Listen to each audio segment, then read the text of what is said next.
إن الحمد لله نحمده ونستعينه ونستغفره ونتوب إليه ونعوذ بالله من شرور أنفسنا ومن سيئات أعمالنا من يهده الله فلا مضل له ومن يضلله فلا هادي له وأشهد أن لا إله إلا الله وحده لا شريك له وأشهد أن محمدا عبده ورسوله قال الله عز وجل في كتاب العزيز بعد أعوذ بالله من الشيطان الرجيم بسم الله الرحمن الرحيم ما أصاب من مصيبة إلا بإذن الله ومن يؤمن بالله يهدي قلبه والله بكل شيء عليم أما بعد Falënderimet dhe lavdrimet I takojnë vetëm Allahut Azza wa Jall. Salavatat dhe salamat I dërgojmë Muhammedit alayhi salatu wassalam. Paqja dhe mëshira Allahut Azza wa Jall qoftë mbi të, mbi familjen e tij, mbi shokët e tij sinqer besnik dhe mbi të gjithë ata që e pasojnë deri ditën e gjykimit. Është natyrshme që Allahu Azza wa Jall e ka krijuar njeriu në këtë formë dhe ja ka vendos njeriut emrin insan që rrjedh prej foljes nësije janë se haron ka haruar dhe do të haroj. Dhe natyra njerëzore shumicën e kohës dhe rasteve haron të mirat e Allahut Azza wa Jall dhe I kërkon ato të mira masi t'i humbe dhe t'i dalin nga dora e tij. Konkretisht insani sa është mirë me shnet, haron me kontrollu shnetin e tij, haron me unë kujdes për trupin e tij, haron me troki derën e mjekut, haron me I bu analizat, mirë po momentin që I dhem dikun nga frika e madhe, me njëherë zbrapset, e kap ankthi, stresi dhe shkon te mjeku.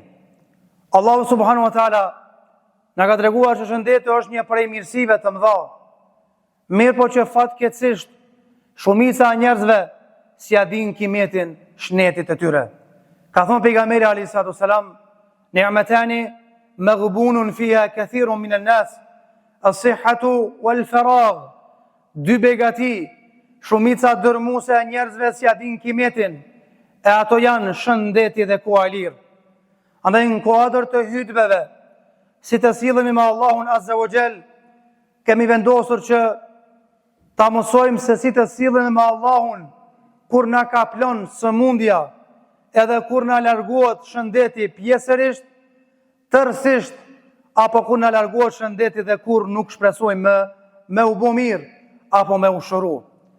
Normalisht gjendja edhe situata e sëmundjes nuk është gjendje e këndshme, nuk është gjendje e lehtë, dhe jo çdo kush në gjendje të smundjes din qysh më u sjell me Allahun, din qysh më u sjell me atë që I ka dhënë shnet 60 vjet, din qysh më u sjell me atë që I jep të mira sabah akşam, ani pse shëndeti e kalon dhe smundja ka kaplu.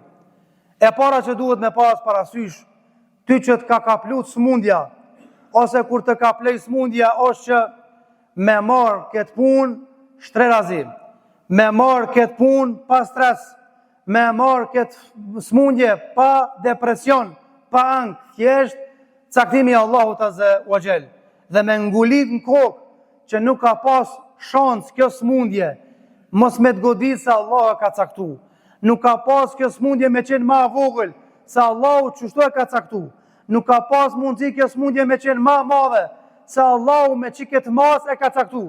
Ka thënë Allahu Azza wa Jall, inna kulle shay'in khalaqnahu bi qadar. Ne çdo sen, çdo gjë e kemi caktu me mas të caktuar që ka thënë Allahu Azza wa Jall. Dhe Zoti ka thonë, ma asaba min musibatin illa bi idhnillah wa man yu'min billahi yahdi qalbah. Nuk bën vaki o ju njerëz, me ju ndodh ndonjë smundje në vetëm pasurinë dhe familjen e juaj, e që të mos jetë kjo e caktuar nga Allahu Azza wa Jall. E ai cili beson Zotit dhe beson që Allahu çështoj e ka caktu, se Allahu ka vendos me aqu smujën, Allahu ja udhëzon zemrën e tij dhe e bën këtë zemër të fortë, të paluhatshme, edhe e bën këtë zemër të kënaqur dhe të kthyer ka Allahu Azza wa Jall, ka krijuesi i çdo gjëje. E dyta që duhet me pas parasysh është momentin kur të kaplojë smundja, mos me zmadhu smundjen, edhe me eduku vetën, mos mu anku të njerëzit. Të ndrua xhamat, njerëzit ngojnë shka pi fol. Njerëzit të ngojnë smundjen që ty pja kallzon që ka kaplu. A thua të gjithë njerëzit mërziten për smundjen që e ki? A thua të gjithë njerëzit ta dojnë të mirën? A thua të gjithë këta që po dëgjojnë që pi kallzon që i smut, lutën për ty? Jo vallaj, shumicën e rasteve, ju smut zemrët, ndodhe kundër ta, vense me të ndihmu, vense me ta gjithë rrugdaljen, ndodhe kundër dhe flasin për ty, ta rëndojnë smundjen, apo të bojnë mundje dhe me keq, Allahu na rujt. Për të arsye, bon sabër, se momentin e smundjes, Allah i ka qef me të pa ty që po flet fjalë të mira. Allahu ka qef që ti mja troki derën spari Allahut azza wa jall. Për të arsye ka thonë pejgamberi alayhis salatu wasalam në hadithin e Buhariut dhe Muslimit, innama sabru fi sadmatil ula, me të vërtet sabri, ai kajmaku i sabrit, edhe i sevapit sabrit është momentin kur dalin analizët keq, e shef rezultatin shumë fatal, e shef rezultatin shumë keq.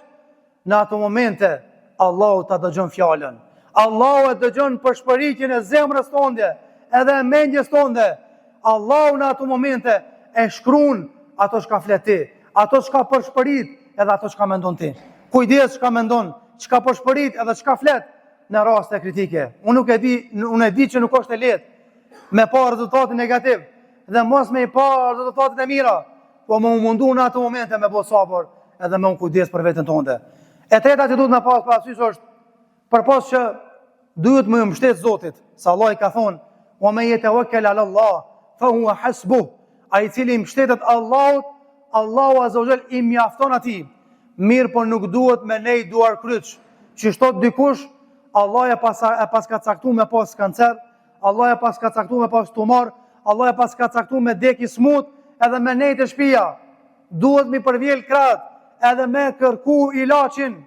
Nga se ka thonë pejgamberi sa, ja ibad Allah, o ju musliman, o ju të rob të Allahut azza wa jall, tadawau wala tadawau bil haram, kërkone ilaçin, ama jo me kërku ilaçin me haram, fa inna Allah lam yanzil ad-da'a illa anzalahu ad-dawa. Nga sa Allahu azza wa jall nuk e ka zbrit asnjë smuj që për to mos me zbrit ilaçin. E mur vesh kush e mur vesh, e diti kush e diti dhe e qëlloj kush e qëlloj. Gjithashtu duhet me bëu dua edhe me ulutë Allahu azza wa jall që Zoti me ta mundsu me kalu kjo smundje sa më lehtë dhe me përkujtu që për këtë smundje kish problem. Nga se ka thonë pejgamberi sa, nuk bën vaki muslimanin me godit një smundje e që Allahu mosh mi ashly gjunat edhe mi angre gradat e larta nese për Allahut azza wa jall. Me bo dua se kush është ai që të ka shu smujen? Zoti. Kush është ai që ka fuqi me të largu smujen? Allahu azza wa jall. Pra i thu Allah, mundsoma me gjithë ilaçin. O Zot, largoma kë smundje. O Allah, të ti po ankona se kom dhimbje të mdhaja, andaj mundso ti largoj këtë dhimbje. Gjithashtu rasti i smujës është rasti i volitshëm me kujtu dekën edhe ahiretin. Unë s'po them që me thonë Allah inshallah des më shpejt. Jo, muslimani zbon me kërku vdekjen. Ama nëse nuk ka rrugdalje, çka thot? O Allah, ma mundso të jetoj se të jetë jeta dobishme për mua. Dhe ma mundso të vdes atëherë kur vdekja është ma dobishme për mua. Rahatllëk për mua. Andaj me kujtu vdekjen. Me kujtu që ka mundësi nesër me vdek. Çka me bo? Me u pendu. Me kërku falje atij që i ki bo padrejti. Me ra istikfar, me lon testament, edhe me ado gjemve, fëmijëve tokën, edhe shtëpijet, edhe ato që i ke në emrin ton. Edhe e fundit është, ani pse gjenje kritike të ndruar vëllezër, muslimani duhet me qenë mirënjohës, edhe me njerëzit, po edhe me Zotin. Çka duhet me bëu kësi raste për fund? Me falendëru Allahun azza wa jall, edhe në kohën e smundjes, edhe me thonë, elhamdulillah ala kulli hal. Falënderimi i qoftë Allahit në çdo gjendje. Qysh po më dhem zemra, moshnit mu kanë kalb, tumori më ka pris zorën e trash, edhe unë mi thon Zotit faleminderit, po edhe kësi raste duhet mi thon faleminderit Zotit. 62 vjet ki bredh rrugëve gjatha, smajta, s'ki shku në Francë, Gjermani, Zvicër, ki pi Red Bull, Red Bull, shka do që ki pi? As njëherë, as koka s'ka dhim, as ofë s'ki bu. Kusht ta dha që keshnet? 62 vjetë ta dha keshnet, aj që te ka qu sot smujen. Aso shmarë 62 vjetë më konë mirë, e që 2 javë ki smuj, edhe mos më thonë, shëshirë Zotit mirë, më kom elhamdulillah, valla dhe këtu momente, më ka punu shneti. Për të asyje, tha pejgamberi sallallahu alajhi wasallam, e çuditshme dhe e mrekullueshme është puna e muslimanit.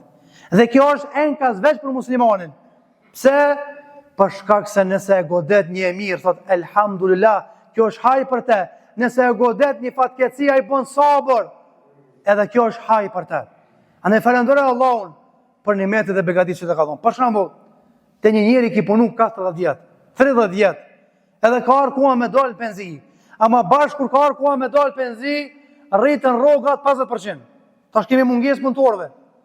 Edhe mazi e ki marrë dekretin me dalë penzi, shkona petë që e firmë. I thua, bon me punu hala? Pse?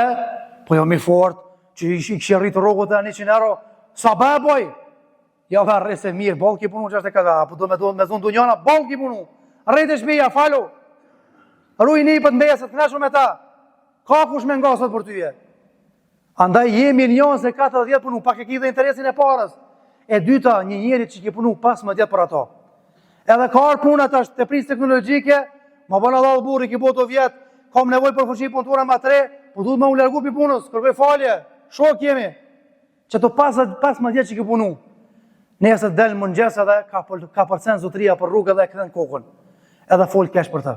Kjo së është burni, kjo është marri, është karakteri ullë, 15 vjetë, rroki marë, e ki ushi familjen, sigurim, okej, edhe a i ka pas interes për teje, mirë po 15 vjetë me të bo mirë, edhe ka punat detyrimisht me thonë shko vllat e shpija, edhe mos mi adit kimetin, mos mi thonë, fali mi ndhirit, kum kalu mirë, zotë shpërbleft, ka qishte, andaj që shto është muslimani, edhe në gjendje smundje është bujar, në gjendje smundje nuk bon zullum, në gjendje smundje nuk full keq, në gjendje smundje thot, shqyra Allah i dhe ta shket mirë, ku ka kone shkrume, e caktume me përjetu këtë smundje. E lusë Allah në zëllë që të smurit tonë, Allah t'i forcoj, t'i shuroj, ndërsa ata që kanë shnet, Allah t'u aruaj shnetin, t'u amundsoj t'a shfryzojnë këtë shnet në nënshtrim edhe në ndëgjim të Allahut Azza wa Jall. Amin, amin. Barakallahu li wa lakum fil Qur'an wa sunnah wa nafani wa iyyakum fima qultum wa sami'tum.